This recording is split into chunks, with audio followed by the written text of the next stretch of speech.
ever too much, and let's welcome Andreas Markdalen. So he's Global Chief Creative Officer at Frog, and he will tell us a little bit more about what happens if machines start creating artifacts and how all of this is actually connected to data.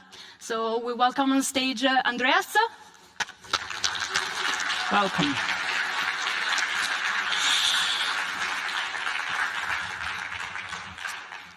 Thanks, everyone. And it's really an honor and a privilege to be here in this beautiful city of Zurich, one of my favorite cities in the world. And to be speaking here at Interaction. I've been speaking at this event one time before, and it's definitely been a highlight for me personally.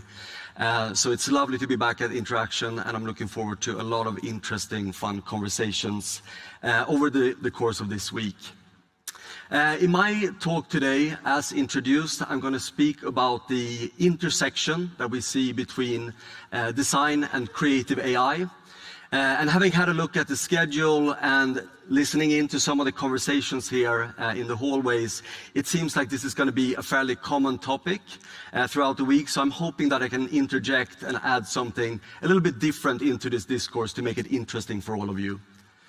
And essentially what I want to speak to today is a kind of next chapter or a new era in the world of design that I refer to as an era of infinite artifacts. And in the coming 30 to 35 minutes, I'm going to unpack a little bit what I mean about that and also try to capture a few other themes along the way, and hopefully that will be an interesting story. It's been quite interesting for me in putting this story together, and quite difficult actually in putting this presentation together, just preparing for this talk. Up until about 3 or 4 weeks ago, I had a pretty clear idea of how I wanted to manage the narrative, what the takeaways would be, and essentially how the discourse would go. I'd written an article back in September that I published that highlighted some of the trends and themes that I was observing in this space between creative AI and design. And that later led on to a podcast that we recorded with Frog under the Design Mind podcast that you can all check out and listen to. But what was interesting for me, and a little bit terrifying as well, was the fact that many of the predictions that I made for the coming 2 to 3 years have actually already happened, just a matter of months later. So that has kind of disrupted my way of thinking about the presentation today, and also just my general perception of this space and where we are in this moment of time.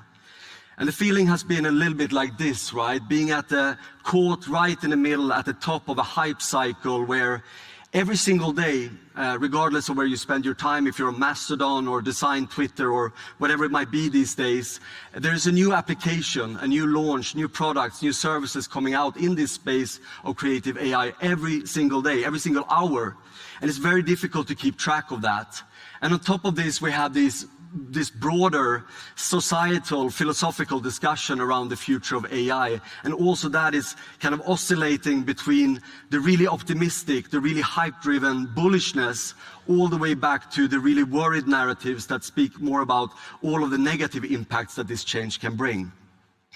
So that, trying to capture that kind of hype cycle is not really what I want to do here today, but instead I want to speak and take a step back and look at something that I believe is relevant to all of us visiting Interaction23, and start my story with speaking about the state of design, and then hopefully from there being able to move back to the creative AI narrative. And design right now is also at an interesting moment. It's kind of a crossroads moment for all of us as a community, as a practice, speaking about design as a craft. Some of the optimistic momentum that has been built over the last decade or the last 15 years really, speaking about the impact of design that it has in the world and in our society, when we talk about design moving up the value chain, design getting a seat at the table, and design being able to drive new forms of transformation and innovation and drive them to market, some of that confidence has started a little bit to tarnish in the last few years. And obviously we're coming out of a very volatile period. We're still in it with all of the macro trends that are surfacing. But there's just a little bit of a sea change going on right now in the world of design.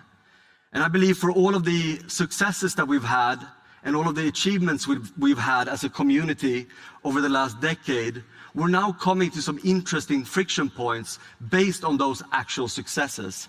And that's essentially where I want to start today. And my narrative kicks off with a tweet that was published by Frog's founder, the iconic and charismatic Hartmut Esslinger. He made this post back in August, so a couple of weeks before I wrote my article on creative AI. And with this tweet, he was essentially celebrating the 40-year anniversary of his and Frog's iconic collaboration with Apple back in the early 80s. And for many of the Frogs in the audience, and I've seen some alumni peeps as well here over between yesterday and today, I think the story of Frog and Apple is well documented. But if you're new to this story, essentially what Frog was meant to be doing throughout this collaboration was to create a design language called Snow White that would be applied to all of those initial products from early 80s, if you imagine the Apple II, the Lisa, and others.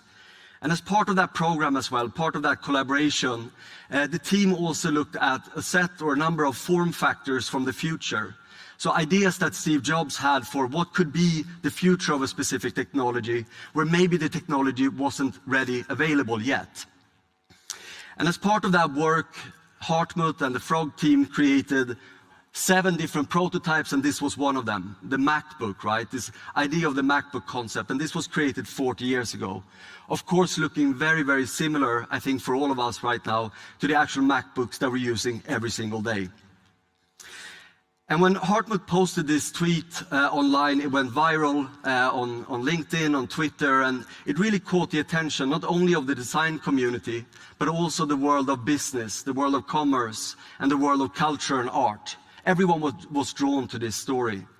And we started discussing and had a lot of fun with this tweet within Frog, asking what is it about this iconic story that makes it so likable? And of course, everyone fell in love with Siggy, that you can see on the right-hand side. That was actually an OG Frog from the 70s and the 80s. She looked so quintessentially 80s and cool, like she just came out of Stranger Things or something like that, right? But it was also this artifact, this object that was able to really transcend time and to have an emotional impact for people to recognize this timeless quality of design 40 years later. And that also was a story that really built that connection with the audience. And in fact, this idea of forming a kind of emotional bond with an audience or with the user or with people was something that was integral to Hartmut Esslinger and to Frog in those early days. In fact, Frog was founded on the mantra around form follows emotion, which was seen as a kind of counter-reaction to form follows function. And it wasn't that Hartmut Esslinger was kind of trying to battle or go against Dieter Rams in this case, but he was simply arguing that form follows function was used as an excuse for really shitty, mediocre design. If it worked, that was it. And Hartmut was trying to say that design had to be more than that. It had to be bigger than that. And it had to create this kind of emotional bond with the user, the person that was holding the product. But design was also referred to that thing, right? That tactical quality of design. In those days, design was described as the form of an object. And that's why form follows emotion made so much sense. It spoke about the tactile qualities of a thing. And that, in fact, was a great representation of what design was referred to in those days. The shape of design was well defined. It came in the form of an artifact or an object that could transmit a certain type of emotion. And in fact, if you go one step further and speak about the process of how it was created, the design process was not what it is today. You would have essentially a designer like Hartmut getting a commission or a brief from a client. He would take that back, disappear for a few months, and then come back with a magical solution. So the whole idea around design was a black box. What's been interesting to see over the last 3 or 4 decades is that has all blown up, right? And the kind of shape around design has been blurred around the edges. Design didn't just become associated with a physical artifact, but it became associated with a way of thinking, a way of operating, a way to behave within an organization. And we started to see design spread almost like a DNA into the organizations that were creating innovation on a day-to-day basis.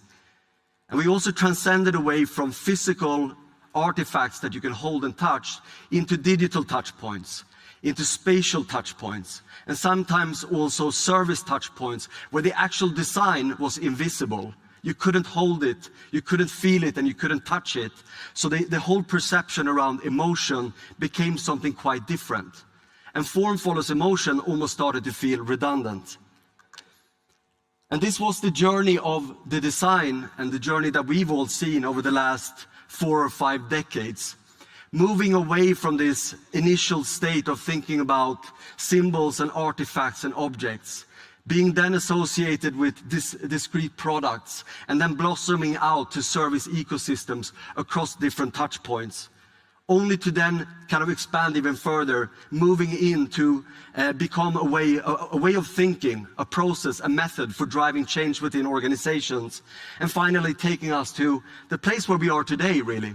And I think was symbolized by the presentation that Brenda shared just before me, this idea of design really as a mechanism to drive societal impact. And this story here is something that I believe, I can't speak for all of you, but at least me, I feel as a designer, this is a story we can be really proud of. We've been able to scale our impact, scale our influence, to move into new parts of this broad ecosystem, and now end up in a space where we can truly affect things. When we speak about Frog, the journey is almost the same. These days, of course, we still speak about Hartmut, the 70s and the 80s, but actually the most interesting parts of the Frog history has happened since then. Moving into digital in the 90s, and then taking this exact journey that I described, starting to create convergent experiences, moving into the organization, really designing the organization in a way that they can bring innovation forward and drive transformation. This has been the journey as much for Frog as it has been for design itself. And why is that happening? What is it about the design DNA that makes this possible? Well, I believe that this is built into the designer. It's implicit in all of us. I think all of us in this room, when we go to create something, whatever it might be, whatever type of experience out in the world, we always look for that next larger context around the thing that will allow us to make an impact on a greater scale. So if it's about creating an application or a website or spatial experience or whatever else, it's about learning how to influence the larger ecosystem around that thing to make a greater difference. This is implicit and inherent in all designers, and I believe that's what makes us so great. But as this story has evolved, and as we've seen this journey for design, and really for designers, we've also started to expose some of the friction points that we see around us. So these are statements that I think all of us have socialized and used over the last decade. I've certainly done it myself, where we speak about everyone being a designer being about the outcomes, design driving social impact, and design translating to anything. These are not very provocative statements, and it's infused in all of the discourses around design that we see today. But they've also created a really interesting kind of status quo right now, and a kind of friction point between a kind of classical mentality in design and a contemporary progressive mentality in design. So everyone is a designer, agreed. But we've also seen over the last decade the perception of craft and the perception of design being 100% diluted. Everyone is doing design these days, and very few know how to do it well. It's in our toolkits, it's in our processes, it's in our methodologies, and it's in our outcomes. Everyone does design, but no one does it really well.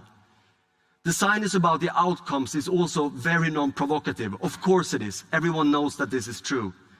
But we've also seen design and designers and design teams made sacrifices for the sake of efficiency or driving specific results. It's very rare these days to see design that takes risk, that is provocative, that stimulates that type of emotion I was referring to in the beginning. And everything, every single part of all of our process is being commoditized. Design drives social impact is also, I guess, why we're here, to speak about the future of design and how we can broaden our impact. And the only note there that we keep talking deeply about within Frog, across the teams and within leadership, is what kind of expectations are we setting? If we're saying that interaction design and UX design can change the world, are we setting people up for success or for failure? If the stage is bigger, does that also mean that the scope of disillusionment and disappointment is broader? I don't have the answer, but there's some kind of friction there. And then finally, that design translates to anything. We've seen it spread, and we want to, like, you know, the hammer and the nail, we want to apply to every single space. But in this process of trying to expand the reach of design, it's also started to mean everything and nothing. And also when we speak about the more simpler days of design, again, going back to the 70s and 80s, there's almost this feeling that execution is cheap. Like there's something about that that is not part of our life anymore, or our scope of work anymore. And I don't have a point of view directly on these, but these are interesting friction points for me to think about.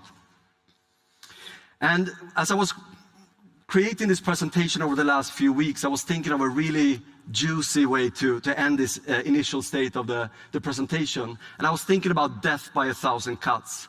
It feels a little bit like that's where design is, but it might be too dramatic. So maybe I will correct that and say that this could just be a good moment for calibration and rethinking what we want design to be in the world as we're entering a next era in design. And that's where I wanted to go next.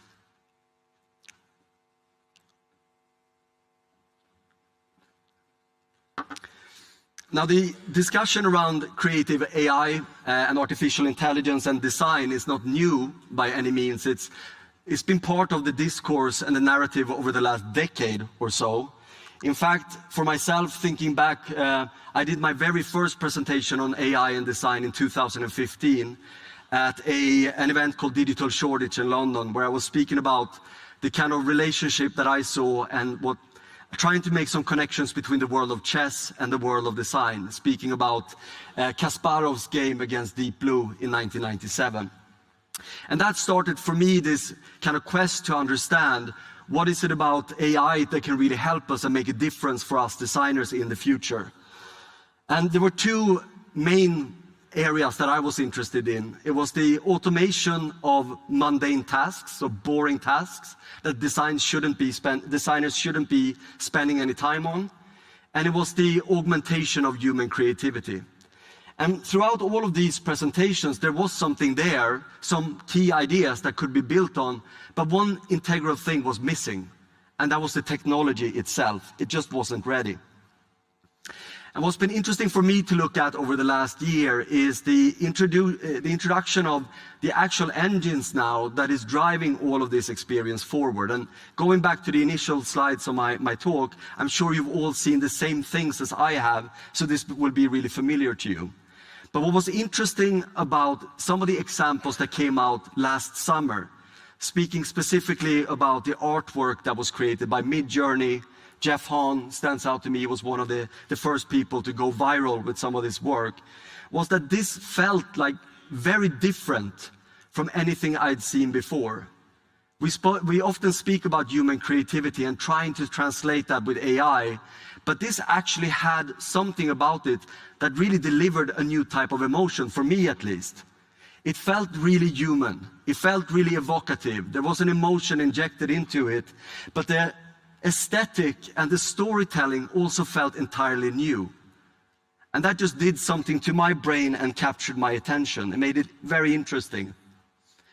And in fact, you could see in the coming weeks, just after that was launched, the kind of subcultural and the cultural discourse that emerged from it. All of a sudden, artists were thinking, hey, what is the future of everything that we do? And we had some obvious milestones that appeared in the media, speaking about generated art that won prizes at award shows. But generally what I got interested in was just how serious things got so quickly. And it really flipped everything onto its head. Similarly, we looked at engagement, how quickly these tools were actually picked up. For anyone that has been tracking Web3 and Metaverse for the last few years, it's been all hype and very few use cases. But this thing actually just got moving. People picked it up, they started using it, and they just brought it into their work. ChatGPT, of course, being the perfect example, reaching 1 million users in 5 days. That's insane, right? Stable Diffusion, an open source framework looking at image creation, had a very similar type of adoption in the space of development. So these three kind of insights for me, looking at the quality of the output, the cultural discourse, and the engagement that came from the community and the audience, this just made me feel like something completely different was brewing here, and I hadn't seen that before. And of course, in the middle of all of this, there was a new interface. And as interaction designers, you will refute that straight away and say, no, we've had conversational interfaces and natural language interactions for a very long time. But this was interesting because it was a new interface in this space, right? Using the prompt to create things in real time. And that was actually where I started thinking about this idea of Dadaist dreaming. That's the whole metaphor right there. Being able in real time to kind of just have a flow of intuition, being input into this interface, and having beautiful outcomes generated in real time. So anything is possible. I also realized here when I tried this myself, how terrible I am at writing prompts. It was like everything was possible and I couldn't think of one single thing to put into the prompt field. So hopefully that's an area where we'll see some change as well in the coming years now. New types of interfaces where AI can bring great results through different types of interactions. But what was cool about prompting as well, and this prompt field, this prompt interaction, was that it created a subset of different subcultures, sub-themes, and even a vocabulary that kind of just took over. And it feels like the last 6 months it feels like we've gone through so much over the last half year, right? We speak about prompt engineering, this ability for specific talented individuals to craft the perfect prompt to create the optimal outcomes. We speak about artists and designers being prompt keepers. They don't want to share their prompts because they want to preserve their unique expression. We've even seen now marketplaces and prompt as commodity, where on LinkedIn you can go and buy prompts for ChatGPT, which is insane to me, but it's there. And we've seen prompt wars with all of the different tech players right now, small, medium, large, trying to battle for our attention to create the new platforms that will drive our engagement. All of this has happened in the last 6 months, creating a kind of vocabulary around how we think about this space, which is novel. And on top of that, we've also seen this whole journey, this whole transition in the matter of months. And when I was looking at this slide this morning, I've already started to take all of these things for granted.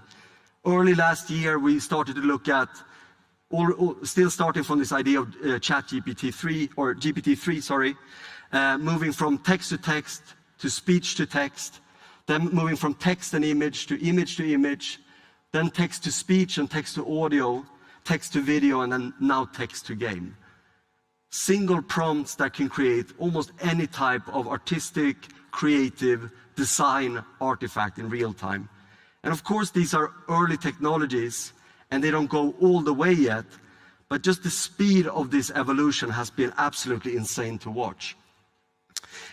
And in the world of design, obviously, we started out with some, what I would refer some semi-ridiculous experiments in trying to create user interfaces using Mid-Journey.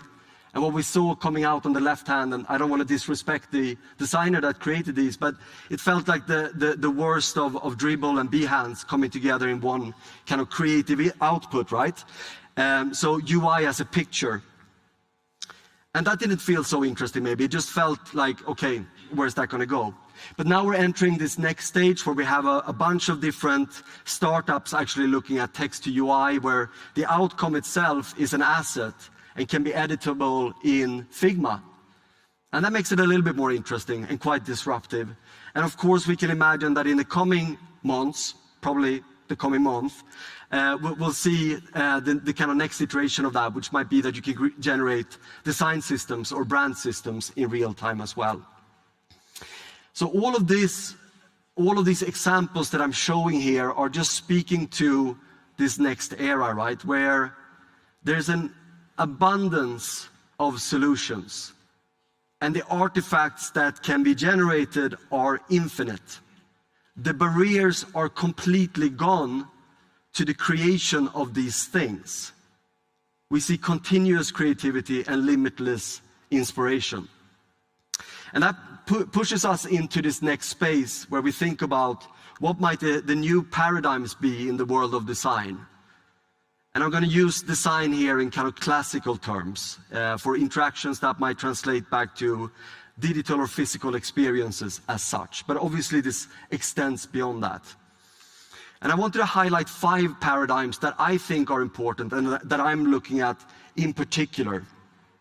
And it's quite difficult to visualize these, so I've been trying to give you a feeling on what's going on in my head. And the first paradigm that I believe will sit at the core of all of the future creative design work that we're doing is really looking at the next level AI models, right? So over the last year or so, we've seen the development and the deployment of general intelligence engines and models. If you think about OpenAI's ChatGPT, if you think about Midjourney and all of these applications, those are agnostic somewhat to the type of prompt you put into them. With ChatGPT, you can ask it any type of question, it would output any type of answer. If you're asking something in Midjourney, any type of creative output can be generated, right? The next transition will be that we move towards specific intelligence. And this will be something that is applied to individual designers, to brands, and so forth. Having this idea of essentially training an AI model to be a replica of the system or the person that is designing behind it. And I use a couple of artists here as an example. It's Holly Herndon here on the right-hand side and Francine Krieg in the top of the slide. Essentially training AI sets and training data models on their art, on their artistic output. Being able to do something that Holly Herndon refers to as spawning. So being able to create almost like a digital avatar or replica of oneself to be able to generate more and work at broader scale. And we can imagine brands doing the same thing, right? If you think of Nike or Adidas or Apple, they will have their own AI models applied to design language systems, to brand systems, etc. And it might also be a portfolio that extends into design research in the top left corner. So thinking about how you can take qualitative insights from the field, synthesize those, bring them into an AI model, and then through a ChatGPT-like interface, essentially have a real-time discussion or conversation with your customers. Once we have these AI models in place, we're entering a space where synthetic design is going to be a thing, and it's already a thing, of course, where we see the interaction between AI models that are developed for specific purposes and intelligent design tools that are co-creating with us in real time. There's a small startup growing very fast in the US called Diagram. They just launched this Genius tool, which speaks to this exact space, right? So having this kind of Genius functionality that sits next to you and follows you throughout the design process, automating the pieces that you might feel are too slow or too mundane or that you don't want to spend your time on, and helping you essentially to finish the design more quickly, more efficiently, and with better results. So synthetic design is this idea of having human and artificial intelligence collaborating together in a unified process. Once we have the AI models in place, and once we're designing in this synthetic process, we'll also start to see the systems that we're shaping behave in different ways.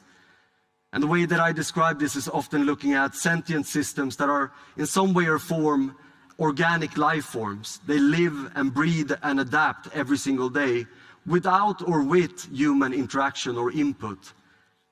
So you can imagine in the future, if we're trying to design different design language system directions for a specific product, you might create 3 or 4 different variations of that design system. Some of those might be generated by an AI rather than us creating it as designers. And you have those 4 or 5 different versions deployed in real time, tested automatically, A/B tested automatically with the users, and then having the most efficient version that drives the best results redeployed and actually used in the long term. So this idea of the systems that we're creating, the products that we're creating, being dynamic, being living, and being self-optimizing is also going to be a strong paradigm moving forward. Once we have those systems in place, we're also going to be speaking a lot about the latent space. And this is a really busy slide, so please focus on the Mid-Journey user interface on the right-hand side. With Mid-Journey, you can essentially create from each prompt. You get 4 different options as a result. You can pick 4 different images. And then each one of those 4 images has 4 variations where you can kind of go deeper and continue to work on it. Imagine in the future if you're creating a product system or a design system or a component or an art piece, whatever, that you will have thousands of those variations or hundreds, a large quantity. At that point, we're going to enter a space that we refer to as the latent space, right? Which is the kind of space that you can see in these manifold visualizations, whether they are 2-dimensional or 3-dimensional, where all possible solutions to a problem is visible in one space, and where you can move around exploring those different possibilities in real time, having a simulated outcome, and maybe you can also input specific criteria. If you speak about efficiency or efficacy or the performance of typeface, whatever it might be, you'll be able to navigate a kind of visual graph that holds all of these different possible options. And of course, this is interesting in terms of thinking about finding the most optimal design, the most efficient design, but it's also going to be interesting for provocations and doing the opposite. And one thing I read about quite often right now on both Twitter and LinkedIn is that people are using ChatGPT to see what's obvious. So they input a prompt that they would post to their client or into their team, and they see what ChatGPT answers. And then you take that answer as the obvious outcome and you do the total opposite, so that you can keep an edge on the AI and do something that is unexpected. And that type of mindset will be extremely important as we're starting to explore the latent space. And I believe that the biggest design movements of the next coming eras, the Memphises, the Bauhauses, and everyone else, are going to be the people that play on the opposite side of the spectrum of what is expected. Finally, we speak about an era of multimodal creativity, where designers like us are going to be able to transcend different mediums, move between different spaces much easier than we do today. If the barriers to entry across all of these creative art forms that are out there is completely gone, that means that design is going to go to new places as well. It means that we might change the things that we do on a regular basis. It would allow us to redefine the creative expression and designs that we're doing today, but it's also going to create completely new areas of exploration and design and creativity into the future. So being able to kind of move between these different forms of expression is also going to eat its way into design. So the question with all of this is, where is design going from looking at these 5 different paradigms that I highlighted? And there are just a few, right? There are probably many others out there as well. Well, I believe that there are 3 different narratives, and all of them are probably going to be really well covered throughout this week. There are 3 different narratives that I've given a kind of archetypical framing, where we speak about, first of all, the kind of progressive design narrative. Understanding where this technology will land in the world around us, talking about things like regulation, IP, attribution, ethics, social impact, and planetary impact. All of this, and I think that's true for all of the new technologies that are emerging right now, they hit hard. And we're going to need to figure out how we manage that. And I think that this is an obvious area where designers are going to make a difference. Secondly, we speak about more of a classical design evangelist narrative, understanding how these technologies would land with our clients. We've gone through now decades of digital transformation, and AI transformation is probably just going to be the next chapter in that. So here we can speak about how clients or the companies that we work for take a human-centered approach, how they build for empathy, and how we can kind of facilitate and co-create in this new environment with these new tools. And then the third narrative that I believe is important is the kind of maker narrative. Being able to go back to the absolute basics and saying, how do we ask the best questions and how do we make things real? In a world where solutions are abundant, and in a world where anyone can create anything on their computer screen, being able to ask really good questions is obviously, going back to the basics of design, going to be fundamental. But also the idea of making things real. Being able to bring things out into the world that is more than just a picture on a computer screen. But then the question is also, and here's kind of where I start to wrap up my narrative, is the question that we have to ask ourselves, going back all the way to the beginning of my story, around the kind of future shape of design, where things are going. Are we pushing ourselves far enough? Where can we go even further as designers? And actually, for me, it's interesting to go back to the very basics of the Frog brand and looking at Hartmut Esslinger. And I do look at him every morning just to feel like it's really intense and real. Like you don't want to make him upset, right? But he's speaking about form follows function as an excuse for really shitty design, vanilla design, I would add, and boring, inhumane architecture. And I think the question that I'm asking all of us, everyone within Frog and beyond, is have the tropes, have the narratives that we've been socializing over the last 2 decades done the same thing as this did in the previous generation? So when we speak about inclusive design processes, human-centered design, design thinking and everything around it, has it given us a cop-out or an excuse to produce really mediocre experience, vanilla work? I also don't know the actual answer to that, but I think it's worth asking the question. And Hartmut spoke about emotion. I believe that the next era of design, wherever it's going, with all of the new tools that I've been showing, all of these new ideas, design is going to be impermeated into so many new things in this broader ecosystem that we're in. Emotion is going to be at the absolute core of that. I believe that people all around the world are going to develop a kind of sensitivity to this synthetic design, synthetic creativity, and everything that's out there that is co-created with machines. So how can you actually get to real emotions in that space? I think that's a really important question. And it kind of feels like we're coming back, maybe a 360, all the way back to the beginning, and a kind of lost vocabulary in design that I haven't heard the design community speak so much about in the last 2 to 3 decades. Where we talk really about design again as a driver or as a kind of rebellion, or as a source of magic, or art, or genius, or beauty even. Do we dare to talk about beauty as designers? It feels too shallow, right? But I believe that there's something here, and in this new next era with AI, some of these keywords are going to be very important for us.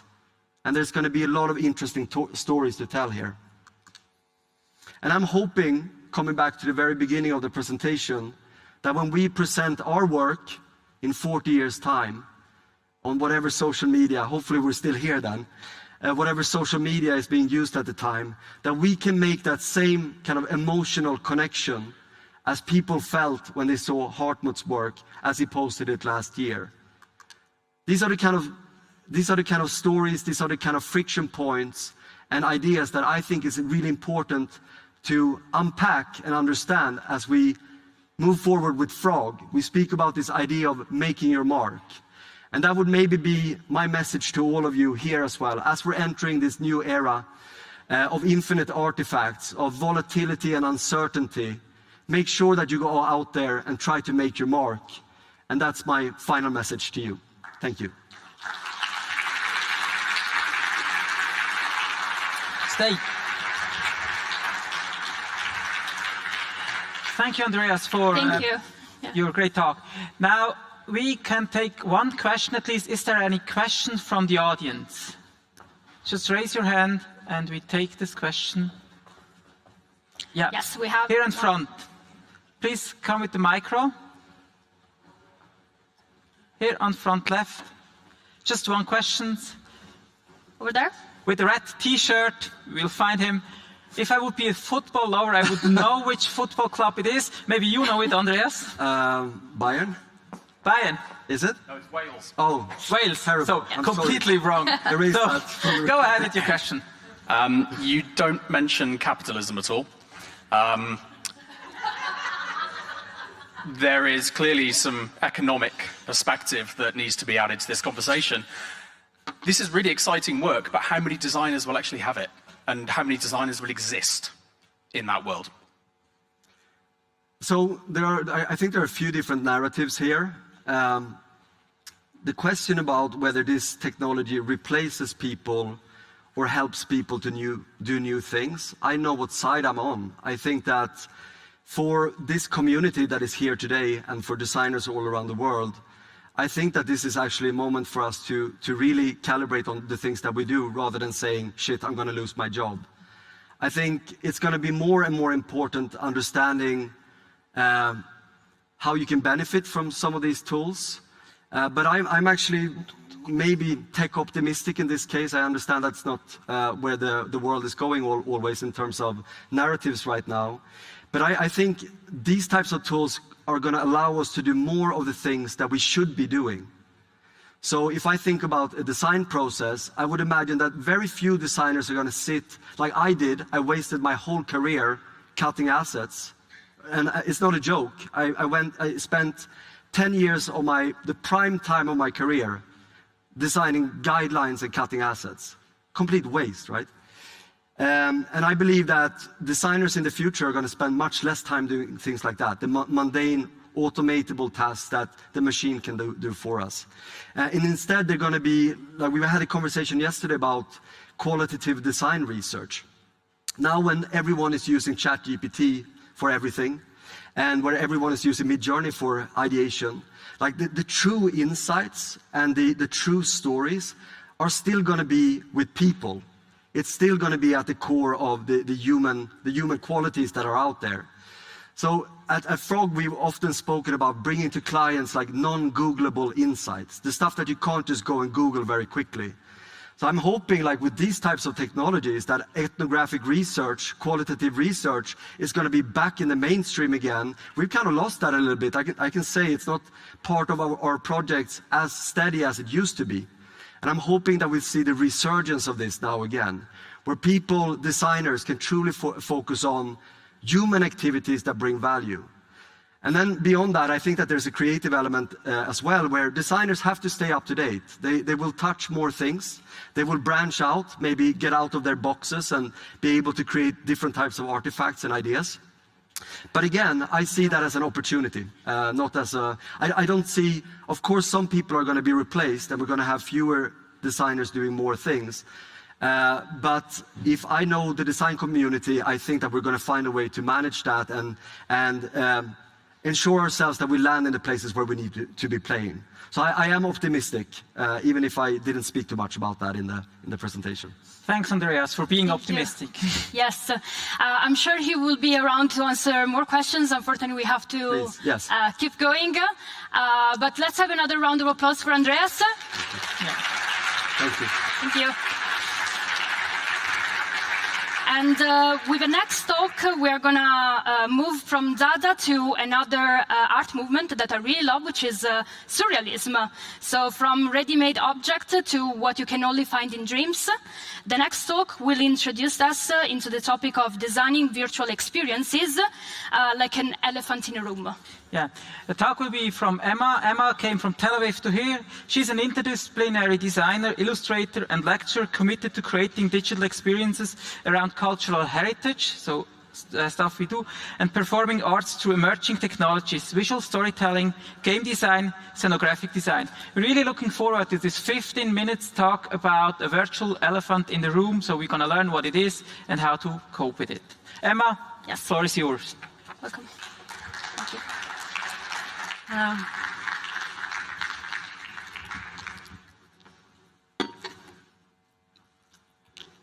Hello. It's Saturday night and the show is about to begin. As you enter the theater hall, the lights leading up to your seat are turned on, while the stage itself is darkened. Suddenly, the bell rings, everyone takes their seats, the lights are turned off, and the room becomes silent. Then, the lights on stage are turned on, and a performer appears at the front of the stage. Lucky you, you just found the entrance to a secret portal. The theater, in a way, is a special kind of magic portal gun, or as I like to think of it, a narrative-driven design system for four-dimensional experiences that, through the use of text, texture, light, sound, props, costumes, gestures, and action, for a brief while transforms the audience and the performer through time and space.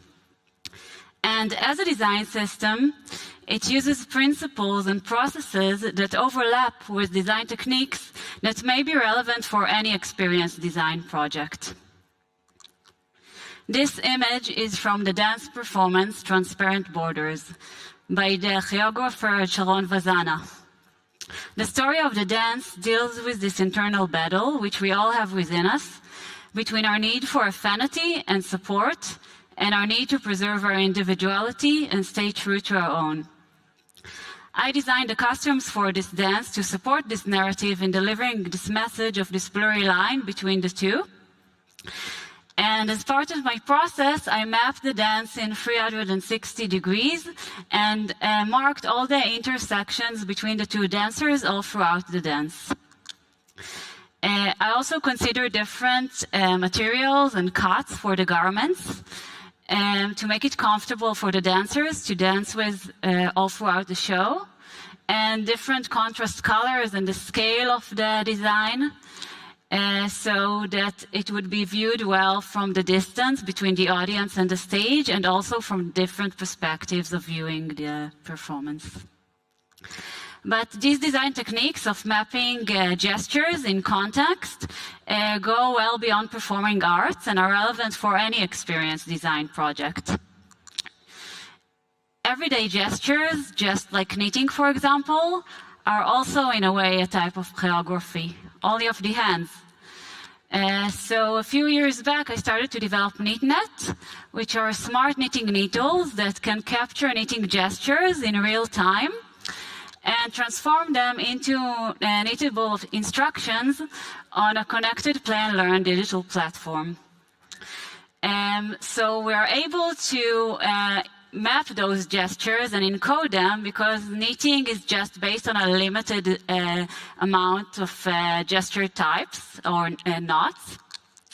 So we can take that information and encode it through visual patterns, and then we can learn from each knitting session, like you see here, more than just which type of knot was knitted at a certain point in time, but also how much tension or release was put on the knitting needles while the knitting took place, or how fast or slow was the knitter once she was knitting, or how shaky or firm were her hands.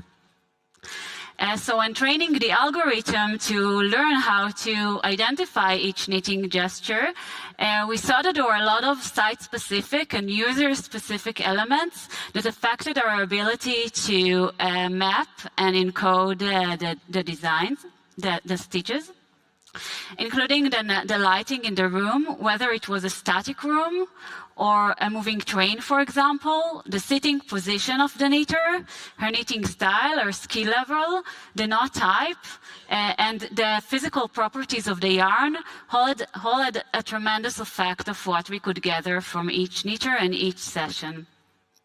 So the context of the gesture is integral to its content.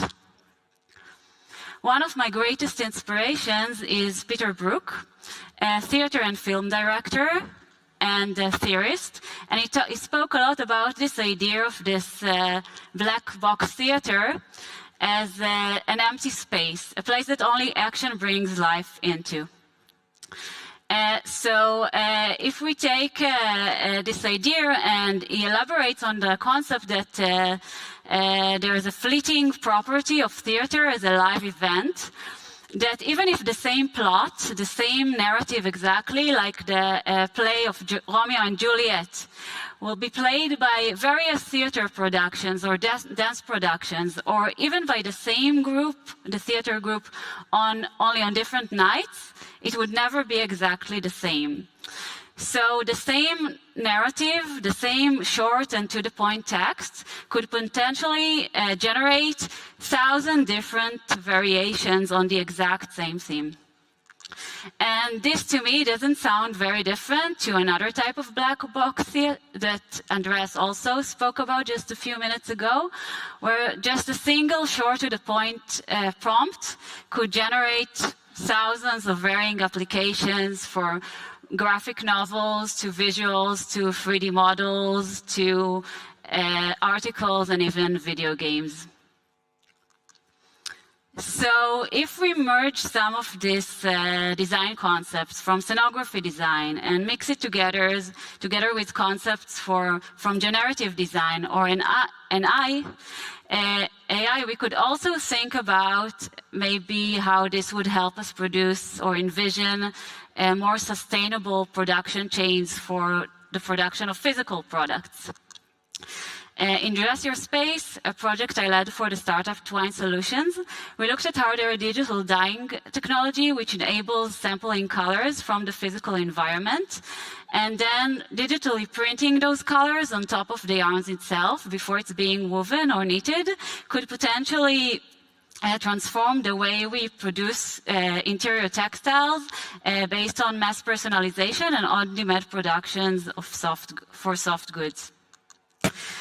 So what you see here in this video is a loom that currently knits a woven sample, and all this pattern is made in one batch based on just one ball of yarn that changes its color based on the sampling from the physical context.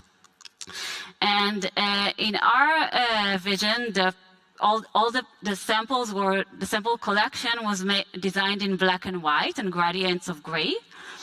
And they only get informed with color, but once the user makes a site-specific selection within a physical context, and only then are the designs produced and delivered to the final user. So in a world where augmented reality and AI and VR are all weaving in, could we think about some design techniques that can go beyond two-dimensional flat screens and think about narratives in a new and three-dimensional way? Let's try something together. Close your eyes and envision a space. It has 4 walls, a floor at the bottom, and a roof on top. Now place an elephant inside. Has the size of the room shifted? Maybe it didn't. Is there a door to the room? How did the elephant get there? Can he leave the room? are you standing in the room right now with the elephant, viewing the scene from the outside, or looking at it from the outside? Thank you. You can open your eyes now. Oh, it doesn't show the slide. Never mind. So when we're designing for narrative-driven experiences, we can't help but bring narrative thinking, design thinking into our workflow. Maybe this elephant right now is inside the science museum, or maybe it's a large stuffed animal at a toy store. There are probably 300 different types of elephants in this room right now. These are just some of the scenarios I envisioned. But no matter to which scenario you choose to relay, they all rely on the notion that experiences, whether virtual or physical, don't live in a void. They are always part of a larger narrative system that happens in a three-dimensional environment in real time. And that even if our physical body isn't fully present within the experience, it must always be taken into account. So in 2022, I decided to try and bring my own virtual elephant into a room. This elephant is called A Trip Beyond the Horizon, and it's a site-specific, extended reality, gamified, 20-minute-long, narrative-driven experience that uses iPads, illustrated wall murals, animation, and sound, taking children on the age 5 till 11 on a guided journey between stories that are inspired by the writing of Bino and Uriel Ofek in Israel of the 50s till the 80s.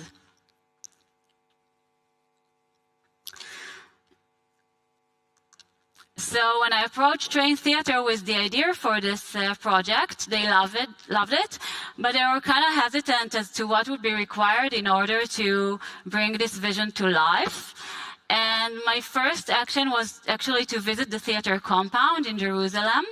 And what you can see on your left side is where the old train cart, where the original theater was established and the plays took place. And there are 5 buildings that are distributed within this space that form a natural path of movement throughout the compound. One main question that led to the creation was how can we take a written story, a written narrative, and transform it into an interactive and immersive experience? And also how could we use extended reality in a way which is actually essential and integral to the way we tell the stories? So our first action was to adopt a game-like first-person shooter point of view, and we set the horizon line based on the average height of a 6 till 10-year-old child to get a sense of their perspective of the space and each scene. And I was then joined by Ayelet Golan, and together we iterated on how this perspective would affect the distribution of visual information within each facade, and what types of stories could we tell based on this alignment of information. And we actually did some wireframing and prototyping physically on the walls within the space. The visual styling and the illustration language and the colors of each mural was designed based on visual research I conducted of the interior and textile and graphic style of the time in Israel, and was also adjusted and refined in relation to the limitations and constraints of the image recognition technology. So adding different contrast colors and geometric shapes and different details that would accommodate better for the recognition technology. And we also integrated some original ads from newspaper of the time, and tried to accommodate it all in a way that would work well with the different stories we're going to use and tell in each scene. So the first scene takes place at the entrance to an old mini-market store. Here the audience is welcomed by Dan's voice, the shop's owner, who invites the audience to pick objects from the shop window to take with them for the rest of their trip. When choosing which stories to integrate within the experience and even which objects to place within the shop window, we looked for stories where the audience could have a clear mission or action, that their active interaction with each scene would be integral to moving the plot forward, leaving the scene empty without their active participation. So, for example, one of the virtual tools they can pick up at the mini market store is a magic flashlight that can see through objects. A magic flashlight? Shh! Don't tell anyone. There is only one in the whole wide world. While other might not be needed for the rest of the tour itself, but are also used to enrich the experience and transform the window into a series of funny accidents. Don't touch! He's allergic to kids! Never leave the cat to guard the cream. It was also important to us to encourage active movement and active viewing of the experience as a whole, and also with each scene. So if we look at the narrative structure of a story from a spatial point of view, each scene starts with a prologue which is about 1 minute long. Here the audience is welcomed by Rani's voice, and he arrives at the beach only to remember he forgot to get a present for his mother's birthday. So he asks the audience to use the metal detector they got at the shop to move around the beach and dig virtual holes within the sand and try to dig for hidden treasures that he could give for his mother as a gift. It's also worth mentioning the experience itself is in Hebrew, it's not in English. And in Hebrew, we are used to read and process information usually from right to left.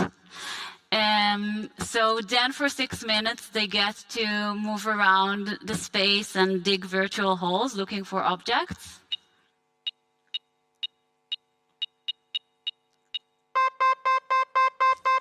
What is it?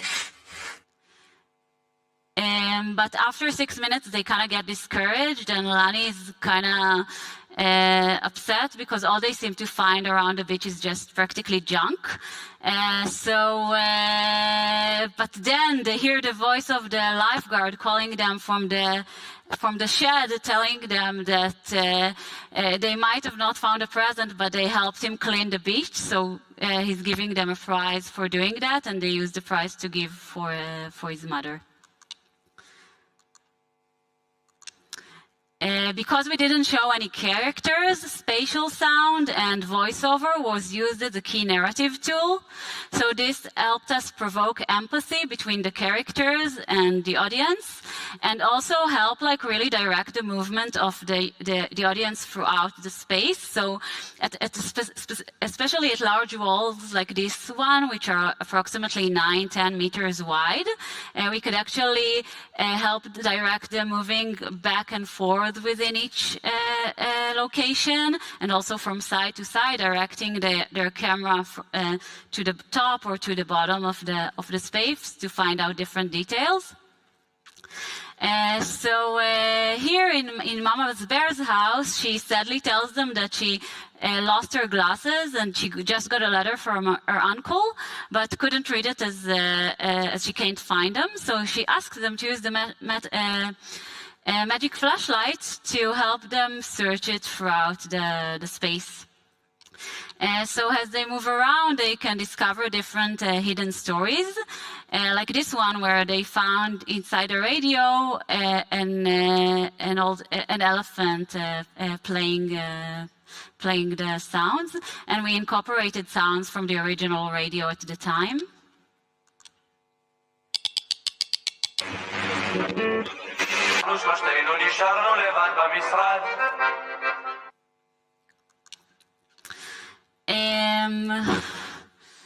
And And when they linger too long or can't seem to find any more search locations, so the audience can actually hear Mama Bear's voice walking herself around the house, like bumping into objects, trying to find what she's looking for.